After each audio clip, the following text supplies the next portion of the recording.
সবুজে ঘেরা এক সুন্দর বাগানে দেখা হলো চঞ্চল এক ঘাস ফড়িং আর শান্ত রঙিন এক প্রজাপতির। তারা ছিল দুই ভিন্ন স্বভাবের, কিন্তু এক ছিল তাদের বন্ধনের শক্তি। ঘাস ফড়িং গাইত গান, প্রজাপতি নাচত সেই সুরে। তারা একসাথে ফুলে ফুলে ঘুরে বেড়াত, হাসত, খেলত আর উপভোগ করত জীবনের প্রতিটি মুহূর্ত। দ্রুত আবহসঙ্গীত বদলায়, ঝড় আসে, কিন্তু হঠাৎ একদিন আকাশ কালো হয়ে উঠল। ঝড় এল প্রবল শক্তি নিয়ে। ঘাস ফড়িং উড়ে গিয়ে পড়ে গেল দূরে কোথাও। প্রজাপতি ভয় পায়নি, সে ছুটে গেল বন্ধুকে খুঁজে বের করতে। অবশেষে এক ফুলের পেছনে আহত ঘাস ফড়িংকে খুঁজে পেল সে। প্রজাপতি নিজের ডানায় আগলে রাখল বন্ধুকে, দিল স্নেহ, দিল ভালোবাসা।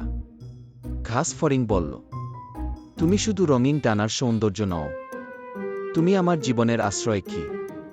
প্রজাপতি হাসল, তুমি শুধু চঞ্চলতা নও, তুমি আমার জীবনের ছন্দ।